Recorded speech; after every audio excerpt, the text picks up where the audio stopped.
You think the worst pain is being betrayed. It's not.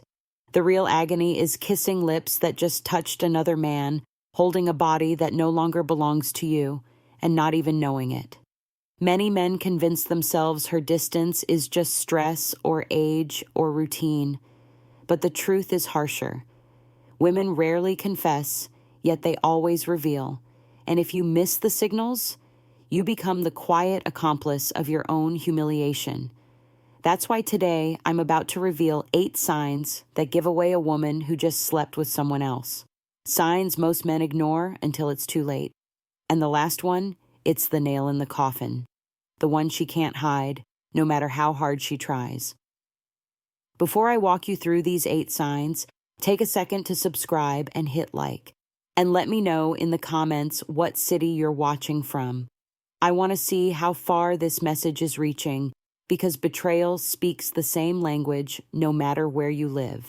And now, let's get back to the story. The first sign I'm about to show you is subtle, silent, and it's the one that quietly destroys more men than they realize. Number 1.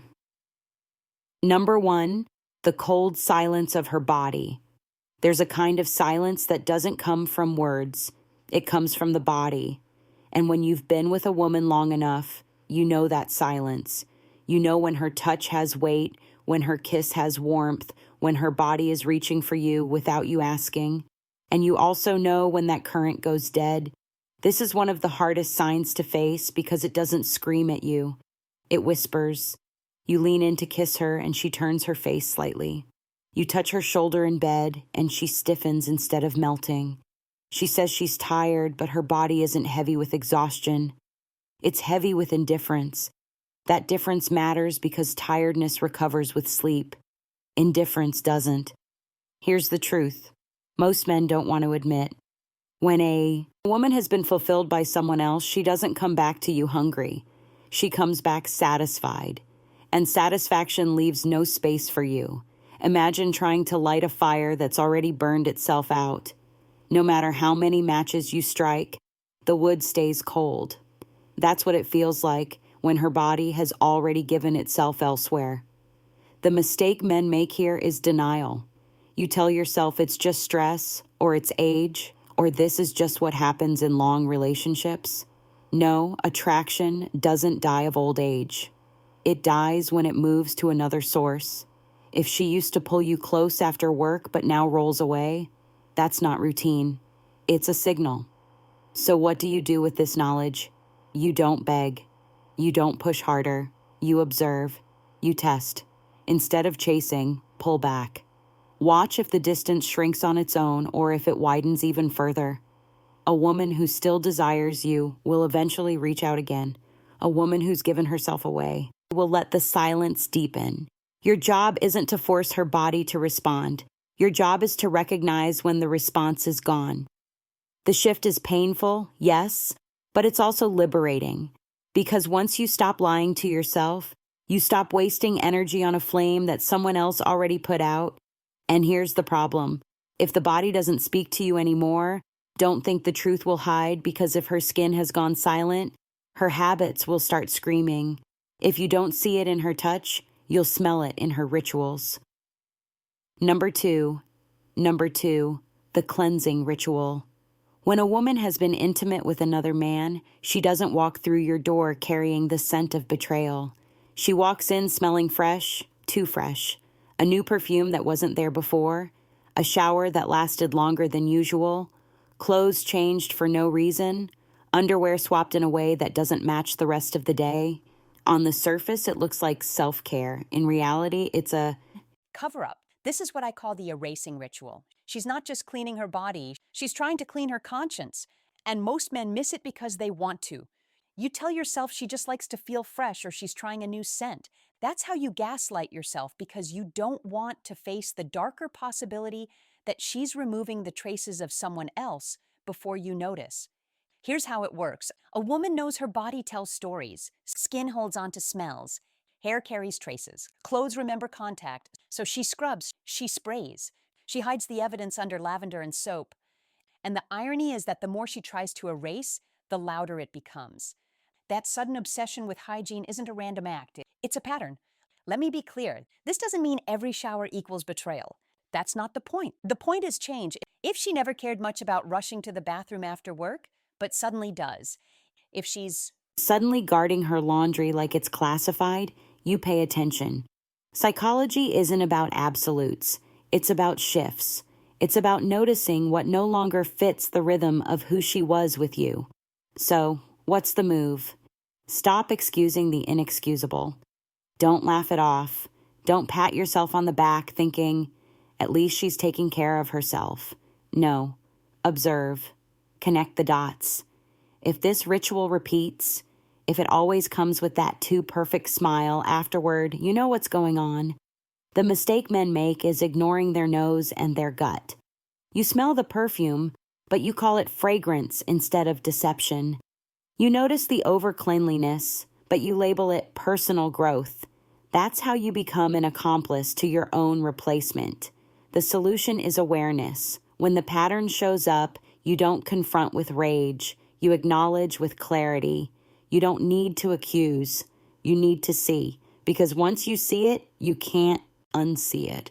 And that clarity changes how you show up. But here's the thing. Hygiene is just the surface.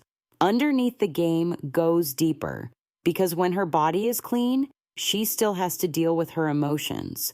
And guilt has a way of spilling out sideways. Number three, the blame game. Unjustified irritation. When guilt becomes too heavy for her to carry, she doesn't confess it. She transfers it. Suddenly, you're the problem. You walk through the door, and instead of a hello, you get a complaint. You load the dishwasher wrong. You're too quiet. You're too talkative. Whatever you do, it's not enough. That irritation isn't random. It's strategy. Here's the psychology behind it. If she paints you as the villain, she doesn't have to feel like the betrayer. She rewrites the script in her head. In her version, she didn't step outside the relationship because she wanted to. She did it because you were inattentive or controlling or boring. This is projection at its sharpest. She can't handle the conflict inside herself, so she pushes it onto you. The trap most men fall into is defending themselves. You try to explain. You argue thinking logic will fix it, but you can't out-logic guilt. The more you defend, the more ammunition she gets to keep painting you as the bad guy. And before you know it, you're walking on eggshells in your own home. Here's the shift. Stop playing defense. You don't need to win the argument. You need to win your dignity. Next time she snaps at you over something ridiculous, don't rise to the bait. Don't beg. Don't debate. Look her in the eye and say calmly, you don't need to fight to justify what you've already decided. Then step back, not out of weakness, but out of strength. You're showing that you see the tactic and you won't dance to it. That one move flips the dynamic. Because when you don't play the role she wrote for you, her script collapses. Now the weight of her guilt sits where it belongs, with her. And you just claim back your emotional ground. Men often ask me, but isn't staying silent weak? No. Weakness is letting someone bait you into chaos. Strength is control. You're not ignoring the issue. You're refusing to be manipulated by it. That's what separates a man being drained from a man standing tall. But remember this, projection is powerful, but it isn't the final mask. There's another battlefield where the truth shows up without her even speaking, a place no excuse can cover, and it's in her body itself. Number four, the body doesn't lie. A woman can rehearse her excuses. She can mask her moods. She can polish her story until it sounds convincing. But there's one place she can't control, her body. And this is where most men betray themselves, not because they can't see, but because they refuse to look. You know her rhythms, her warmth, her reactions. That's why when something changes, you feel it, even if you don't want to admit it. Maybe she feels unusually tense or unusually relaxed. Maybe her responsiveness has shifted, either exaggerated or strangely absent. Sometimes it's subtle, sometimes it's glaring, but it's never random. Here's the cruel part. You don't need to be a doctor to notice. You need to be honest. Men often explain it away. Maybe it's hormones. Maybe she's stressed. And yes, those things can happen. But when the shift is sudden, when it doesn't fit the usual pattern, you owe it to yourself to pay attention. Because ignoring what your senses already picked up is the fastest way to humiliate yourself. The mistake is thinking that by pretending everything's fine, you're saving the relationship. You're not. You're just postponing the collapse. A body that has been with another man carries an imprint, not always visible, but always felt. And when you sense it, but you force yourself to stay quiet, you're lying to yourself more than she's lying to you. So, what do? First, stop running from your intuition. If something feels off, don't shove it down. Let yourself register it. Second, stop overcompensating. Men often respond by trying harder. More affection, more patience, more effort in bed, as if more giving will fix what's already been taken. It won't. You don't win desire back by throwing effort at it. You win by recognizing when it's gone. Here's a practical step. Instead of chasing her body, step into clarity. If intimacy feels wrong, scale back and observe. Don't accuse. Don't interrogate. Just notice how consistent the change is. That awareness is your shield. It prevents you from investing more into someone who's already detached. And the deeper truth, if you ignore your senses, you're not being strong. You're being scared. Strength isn't denial. Strength is facing what you already know, even when it burns. But guilt doesn't always show up as coldness. Sometimes, to cover the cracks, she goes in the opposite direction. She turns warm, affectionate, even tender in a way that feels almost too good to be true. And that's exactly what it is. Number five, excessive affection. The theater of guilt. Not every betrayal looks cold. Sometimes it walks through the door wrapped in kisses, hugs, and a sudden wave of sweetness. And if you're not paying attention, you'll mistake guilt for love. This is one of the cruelest tricks because it plays directly on your hope. You felt her slipping away. You've sensed the silence, and suddenly she's holding your hand again, kissing you on the cheek, whispering, "I love you," with watery eyes, and your heart wants to believe it's real. You think she's coming back to me, but she isn't. She's trying to come back to herself. That affection isn't for you, it's for her conscience. Here's the psychology. After crossing the line, many women don't pull away. They pull closer, not because they've rediscovered their desire, but because they need to silence the guilt. Touching you, cooking for you, saying nice words. It's all part of the act. The act isn't to keep you happy. It's to keep her from drowning in self-disgust. The mistake men make is treating this affection like a second chance.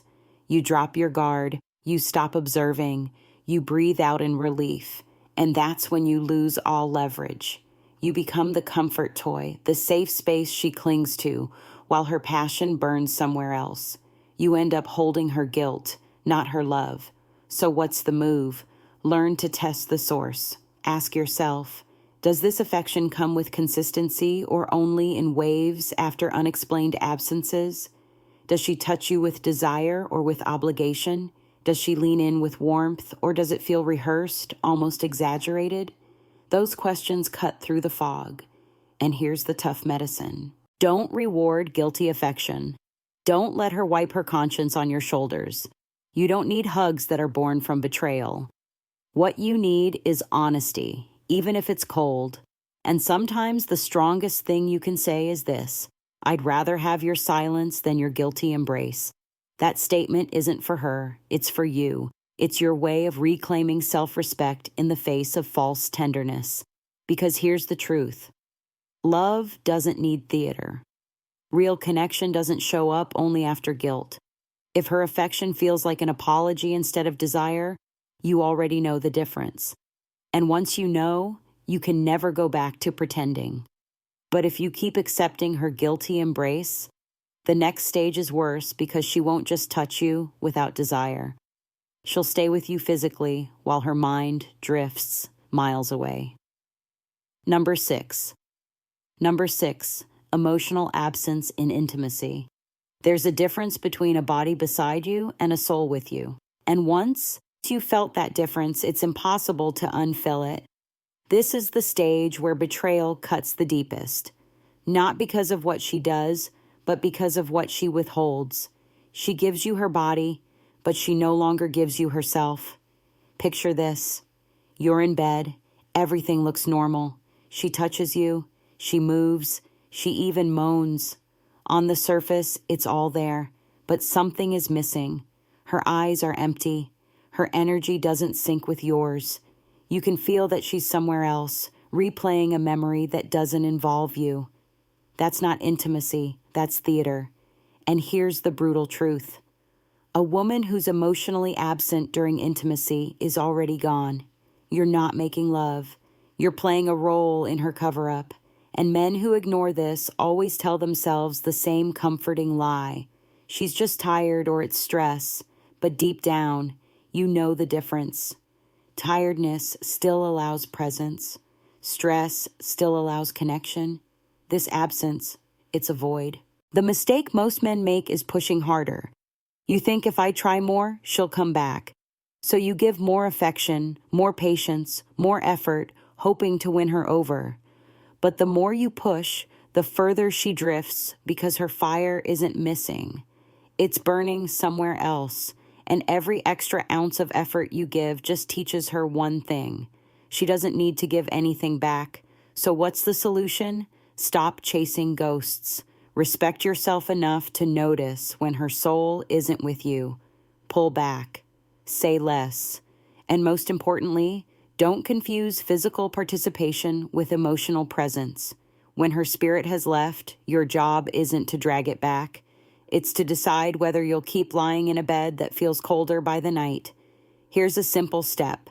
Next time you sense that absence, don't cover it with more effort. Pause, look at her, and in your mind, tell yourself the truth. I'm not here to beg for connection. I'm here to recognize reality. That shift in mindset alone changes everything. It stops you from being the man who tries to revive a bond that's already been buried. Because being next to a woman who isn't truly with you isn't love, it's humiliation. And if you let that humiliation settle, the next sign will expose it in plain daylight. She won't just leave you emotionally absent in bed, she'll start leaving you physically absent in time. Number seven, the late returns. Empty excuses. When love is real, time bends to make room for it. A woman who still desires you will find her way back to you, even on the busiest days. But when her fire is gone, suddenly the clock turns against you. She's late again and again, and every excuse feels thinner than the one before. She tells you work ran long. Her phone died. A friend needed her. At first, you want to believe it. You convince yourself these are normal things. Because yes, life gets messy. But when messy turns into a pattern, when lateness becomes routine, it's not about life. It's about priority. And you're no longer at the top of the list. Here's the psychology. Lateness is more than missing time. It's a test. She's not just running late. She's measuring how much you'll tolerate. She wants to see if you'll question it, if you'll push back, or if you'll keep accepting less while hoping for more. Every time you let it slide, you train her. You teach her that your dignity is negotiable. The trap most men fall into is silence. You see the inconsistency, you feel the sting, but you swallow it. You tell yourself, if I say something, I'll sound insecure. But insecurity isn't asking for respect. Insecurity is pretending you don't notice. So what's the move? Call it what it is. Not with yelling, not with begging, but with boundaries. The next time she drifts in late with another flimsy story, don't interrogate, don't demand details. Simply look at her and state the truth. You weren't here, and that tells me everything I need to know. Then let the silence sit. That silence is more powerful than any argument because it places the responsibility back where it belongs on her choices. Here's a practical step. Track the pattern, not the excuse. Don't waste time dissecting the details of each story. Instead, Pay attention to frequency, to tone, to how your gut reacts every time. Patterns tell the truth, even when words don't. And here's the harsh reality. A woman who still chooses you will always come home. Maybe late once in a while, sure, but not as a habit. If she no longer returns to you, it's because she's already returning to someone else. But lateness is only half the story. Because even when she tries to cover it, her own words will betray her. And when her story collapses under its own contradictions, that's when the truth finally breaks wide open. Number 8, the collapse of her story. Stories are fragile things. They can be rehearsed, polished, and repeated. But the moment pressure builds, cracks appear. And when a woman has crossed the line, her story eventually collapses under its own contradictions. You've seen it before. She comes home late, words tumbling out too fast, details changing with each retelling. One night, it's a coworker who needed help. The next time, it was a last-minute errand. You notice the gaps, the mismatched timelines, the way her tone doesn't match her words. And most telling of all, you notice her eyes. They don't hold your gaze anymore. They dart, they drop, they flicker with unease. That's not stress. That's deception struggling to keep its balance. Here's the mistake men make. They demand airtight evidence. They want proof, a smoking gun, something undeniable. But the truth doesn't always come with a receipt. It comes in inconsistencies. It comes in the way her story unravels the more you listen. The harder she tries to control the narrative, the more obvious it becomes that the narrative is slipping away from her. So, what's the move? Stop playing detective. You don't need to gather evidence for a courtroom trial. You already have the signals, the changes, the silences, the patterns. When her story collapses, you don't argue with it. You step out of it. You don't beg her to make it make sense. You don't yell for confessions. You simply decide, I don't believe you and I don't need to anymore. That's not an accusation. That's a boundary. And here's the empowering shift. Once you stop demanding explanations, you reclaim your power. You stop being the man chasing clarity from someone who thrives on confusion. You become the man who sets the line. And the line is simple. Respect or nothing. Practical step. Practice quiet recognition. The next time her story starts wobbling, don't fill the silence with questions. Let it fall. Don't rescue her from the weight of her own contradictions. That silence is your ally. It exposes what words are trying to hide. And understand this, you don't need to scream cheater to regain your dignity. All you need is clarity and the courage to act on it. Because when her story collapses, the truth is no longer the issue. The only issue left is your decision. Will you keep lying to yourself, or will you stand up for the man you know you are? And that's the final cut. Because after seeing all 8 signs, the real question isn't whether she betrayed you. The real question is whether you'll betray yourself by staying blind. Conclusion.